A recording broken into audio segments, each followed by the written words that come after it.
She had just submitted the adoption papers when the social worker smirked. "You think you can raise 5 orphans?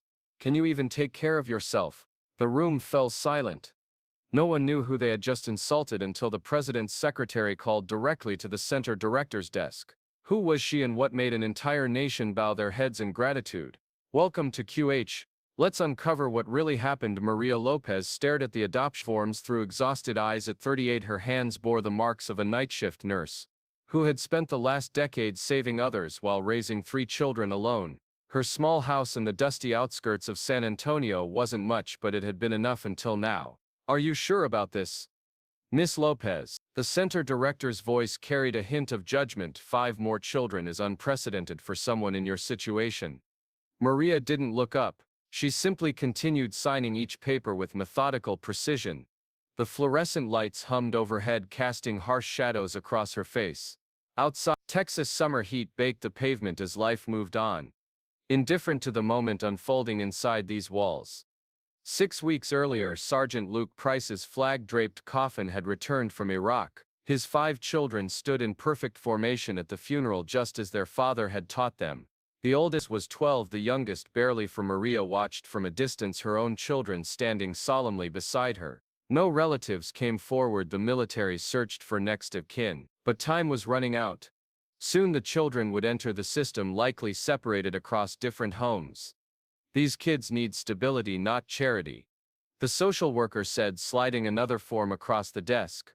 "The state provides allowances, but it's never enough." Maria finally spoke, her voice soft but unwavering. "We don't need to be perfect, just present." What the officials didn't know was how Luke had appeared at Maria's doorstep 3 years ago, during the worst snowstorm in Texas history. Her heating had failed, her youngest was running a fever, and she'd been working double shifts for weeks without a word. He fixed her furnace, stocked her refrigerator, and shoveled her driveway. When she tried to repay him, he simply said, "My wife would have wanted me to help. That's what neighbors do now."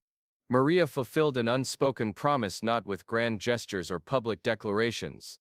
There were no cameras, social media posts, no tearful interviews. Just paperwork, signatures, and the quiet rearrangement of her life to make room for 5 more souls. The center director looked skeptical. "You understand? This is permanent. These aren't temporary placements." Maria nodded, gathering the papers into a neat stack before standing. Her scrubs were wrinkled from her overnight shift, but her posture remained straight. Through the window she could see Luke's children waiting in the play area, their possessions packed in mismatched duffel bags. "I understand, permanent," she said. "So did their father." As she walked toward the door, the social worker called after her, "How do you expect to manage all this alone?"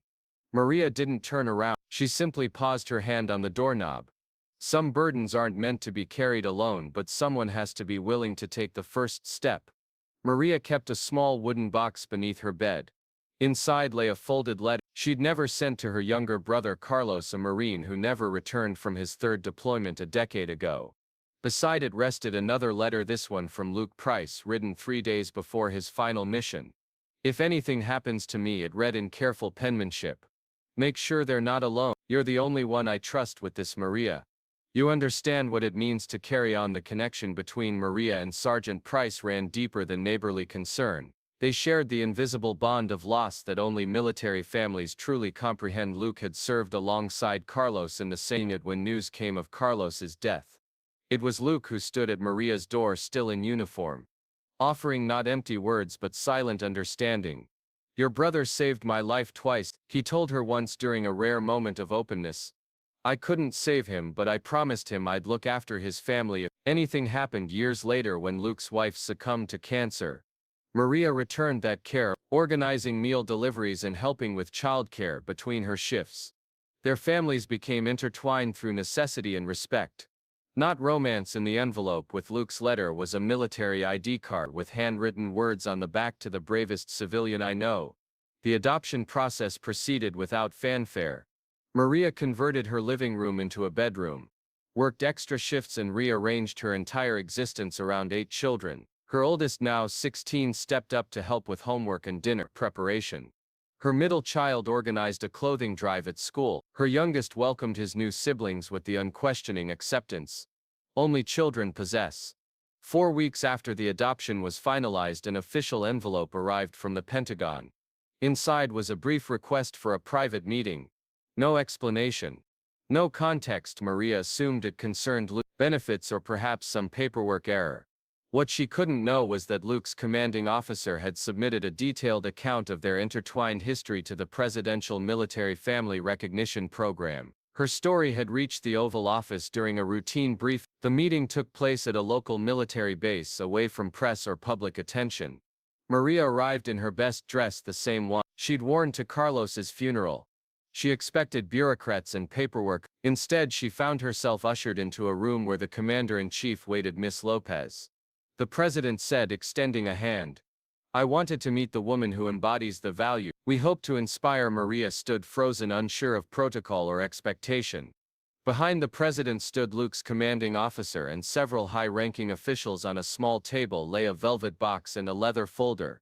Sergeant Price wrote to me before his final mission, the president continued. Didn't ask for medals or recognition. He asked that someone check on his children, and the nurse who lived next door said you were the strongest person he'd ever met. The president opened the velvet box, revealing the Civilian Medal of Honor, the highest recognition a non-military citizen could receive. Beside it, he placed a folder containing educational trust funds for all 8 children. Guaranteed collegiate futures secured by presidential directive. This country is strong because of people like you, the president said, his voice lowering to ensure the moment remained between them. Not because we tell your story, but because you live it. Maria's hands trembled as she accepted the honors, not from pride or excitement, but from the weight of what they represented. The legacy of 2 soldiers. The future of 8 children. The quiet dignity of service without audiences. The meeting concluded. The president added one final request. The press will want this story.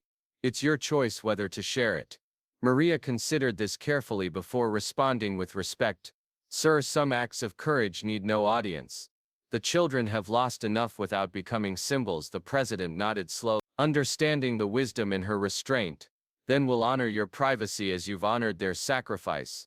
Many do the right thing when they're seen. She did the right thing when no one knew her name. If you still believe in the value of silent action, type respect. The story should have ended there. Private recognition of a personal sacrifice. But true courage rarely remains contained. During Luke's memorial service, 1 year after his death, his commanding officer spoke of the family he left behind without naming Maria. He described how a single mother with 3 children of her own had stepped forward when no one else would. How she had transformed her modest home into a haven for 5 orphaned children. How she worked night shifts and slept in 4-hour increments to maintain her promise to a fallen comrade. The story rippled through the military community. Veterans groups began calling base, requesting the name of this remarkable woman. Military spouses organized meal trains and clothing drives for the family. But Maria declined interviews and redirected donations to a foundation for other children of fallen soldiers. This isn't about me, she insisted when the local news station appeared at her doorstep. This is about honoring a promise.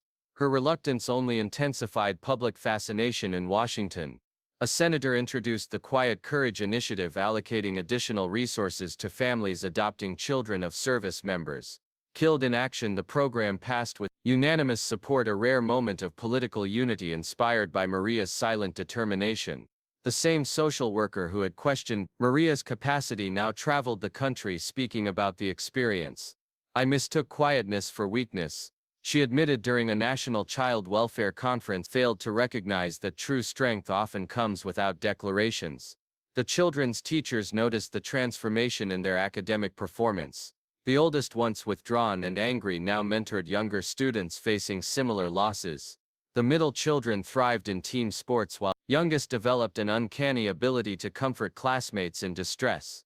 One teacher published an essay in an educational journal titled From Chaos to Courage, a single mom's legacy, documenting how trauma could be transformed through steadfast presence.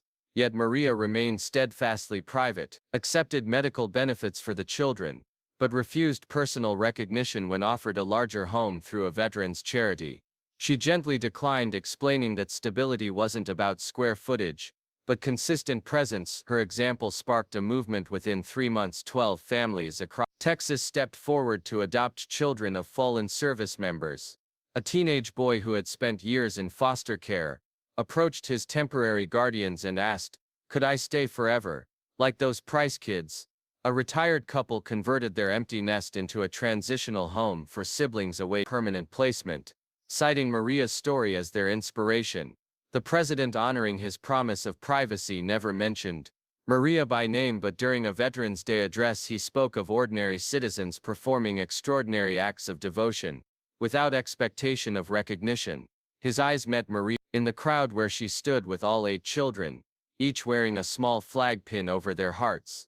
The Department of Defense created a specialized support network connecting military widows and widowers with community resources. They named it Operation Price, a subtle acknowledgement that went unnoticed by most but carried profound meaning for those who understood its origin. 6 months after the adoption, Maria received a hand-delivered letter from the commander who had served with both Luke and her brother. Inside was a unit patch and a simple note. "Your brother once told me that courage isn't found on battlefields, but in daily decisions to put others first. He would recognize himself in you." That night Maria gathered all 8 children in their crowded living room. Without explanation, she placed 2 folded flags on the mantel, one for her brother, one for Luke. Between them she set a frame photo of all 8 children together. "Family isn't always born," she told them, her voice steady despite her tears.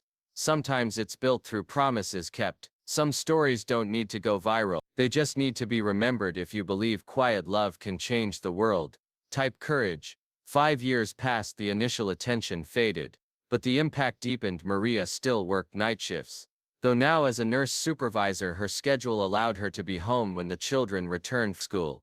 The oldest Price child had graduated with honors and received a full military academy scholarship, though he planned to become a doctor rather than a soldier. "I want to save lives like you do," he told Maria at his graduation. Their house remained modest, but had evolved. The backyard now featured a vegetable garden where all 8 children tended their own plots. The garage had been converted into a study space with 8 desks arranged in a circle. The walls displayed artwork, sports trophies and academic achievements, tangible evidence of lives not merely surviving but flourishing. The dining table extended through mismatched editions. "Always held one empty chair, for those who protect us, but can't return," Maria explained to visitors. It wasn't a shrine to grief, but a testament to continued presence. The understanding that absence remains part of family identity. On the wall hung 2 folded flags in identical cases. Between them hung a simple wooden plaque engraved with the words, "Courage is not the absence of fear, but the triumph of presence over absence."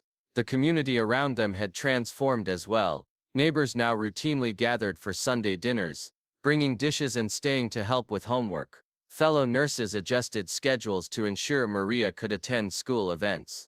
A retired veteran taught the older boy carpentry in his garage workshop. A military widow led a support group for the girls.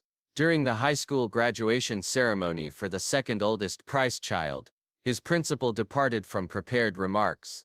"In our community," she said, gazing directly at Maria in the audience, "we've witnessed something remarkable. She didn't just adopt children, she adopted duty, and she carried it better than most of us ever could." Maria's own children, now adults themselves, spoke of their expanded family not as a burden their mother had assumed, but as the most profound lesson of this. Her oldest son, accepted to medical school, wrote in his application essay, "My mother taught me that family isn't defined by circumstance, but by choice. Every day she chose courage over convenience." The youngest Price child, now 9, had no conscious memory of his biological father, yet when asked to draw his family for a school assignment, he created a circle that included not only his siblings and Maria but also 2 figures in uniform, watching from above, guardians rather than ghosts on quiet evenings when homework was finished and younger children were in bed. Maria sometimes sat on her porch steps, gazing at stars barely visible through city lights. She never spoke of sacrifice or hardship when asked how she managed it all, simply smiled and said, "Some loads are heavy because they matter. Not everyone who serves wears a uniform. Some people do the right thing quietly, but leave echoes that never fade." That morning, as Hannah poured cereal into 6 mismatched bowls, the hum of the fridge and the giggle of children in the hallway felt louder than any speech ever could. What she'd done wasn't just adoption, it was resurrection of dreams, of security, of hope. And though headlines would fade, the lives she'd mended would echo for generations.